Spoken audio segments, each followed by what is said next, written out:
حضرت محمد بن ابو بکر رضی اللہ تعالیٰ عنہ فرماتے ہیں، کہتے ہیں کہ میں حضور کے ساتھ ایک جنگ پہ گیا تو واپس ہم آ رہے تھے تو اس جنگ میں بڑی فتح ہوئی۔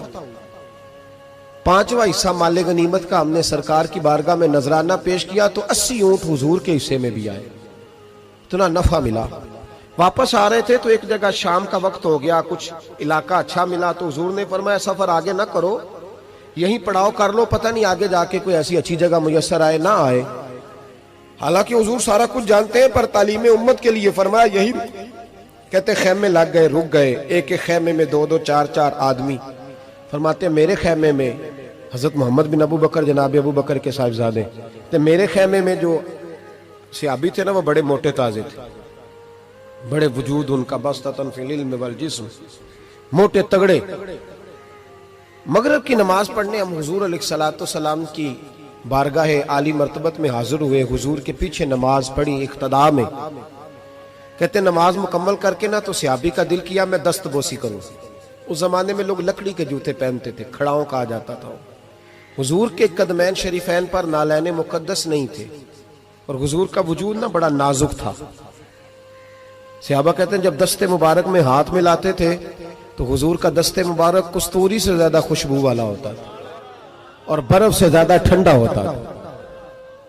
تو فرماتے ہیں حضور کی بارگاہ میں نا نماز کے بعد جب صحابہ بکھرے تو وہ بھی آگے بڑھے سلام۔ یہ کچھ لوگ آتے ہیں سلام لینے، مجھے بڑی تکلیف ہوتی ہے جب دھکے لگتے ہیں نا تو میں کہتا ہوں یار نہ آیا کرو، ہم کون سا کوئی اتنے اعزاز والے لوگ پھر دھکے لگ۔ اور کچھ اتنی محبت سے سلام لیتے ہیں، اتنی محبت سے سلام لیتے ہیں کہ کئی دفعہ جوڑ ہل جاتے ہیں، اتنا زبردست سلام لیتے ہیں۔ وہ پیچھے کھڑے ہوتے ہیں تو ہاتھ کھینچ لیتے ہیں۔ اب وہ طبیعت بھی نہیں چاہتی کہ کسی کو کچھ کہا جائے، لیکن وہ بعد میں محسوس ہوتا ہے کہ یہ محبت ہوئی ہے، اور محبت میں معاملات بڑے دور نکل جاتے ہیں کئی دفعہ۔ وہ سلام لینے کے لیے جب آگے بڑھے نا تو جوش میں دوڑ کے آگے بڑھے، حضور کے دستے مبارک کو چوما۔ لکڑی کے جوتے پہنے تھے، حضور کے قدم مبارک پہ جوتا نہیں تھا، انہوں نے اپنے پیر سے حضور کا پیر دبا دیا۔ توجہ ہے میری بات پر؟ یہ باٹا کے جوتے پہننے والا جب کسی کا پیر دباتا ہے نا اور بندہ بھی تگڑا ہو تو ایک دفعہ سمجھ آتی ہے کہ کسی نے پیر دبایا ہے۔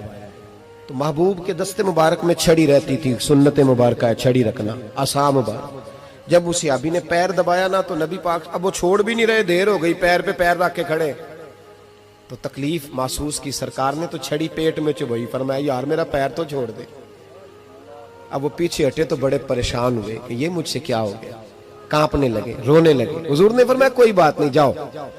صحابہ نے بھی ذرا گھور کے دیکھا، محبوب نیچے بیٹھ گئے، اپنا قدم مبارک دبایا۔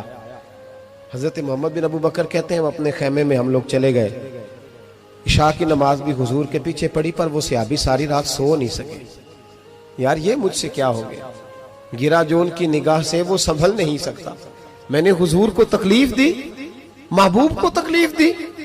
کہتے وہ تڑپنے لگے، رونے لگے، یہ مجھ ساری رات۔ میں تسلی دیتا کہ یار وہ کوئی ایسی ویسی بات نہیں، اللہ نے ہمارے محبوب کو رحمت للعالمین بنایا، اور حضور جانتے ہیں کہ تو نے جان بوجھ کے ایسا نہیں کیا، لیکن وہ اندر کا جو ہے نا وہ ماحول وہ ان کو سونے نہیں دیتا۔ کہتے ہیں سحری کا وقت ہوا تہجد کا تو سیدنا بلال حبشی آئے، خیمے کے باہر کھڑے ہو، کہنے لگے بندہ کدھر ہے جس نے کل مغرب کے وقت حضور کا پیر دبایا، کدھر ہے؟ کہتے ہیں اب تو وہ اور ڈرے اور کہنے لگے لگتا ہے میری مذمت میں قرآن آ گیا۔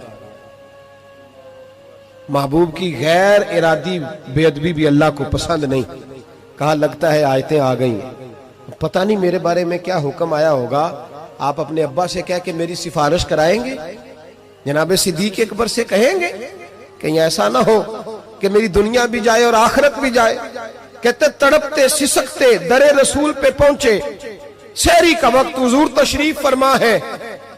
کہتے ہیں اب میں اور وہ منتظر تھے کہ کوئی ایسا حکم آئے گا، پتہ نہیں کیا بنے گا، اور اس حکم کے معاملے میں پھر کہاں تک بات جائے گی۔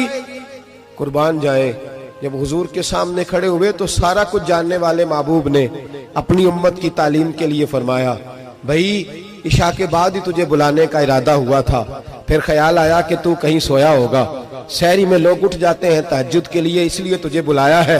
فرماتے ہیں اب انتظار تھا کہ وہ بڑی بات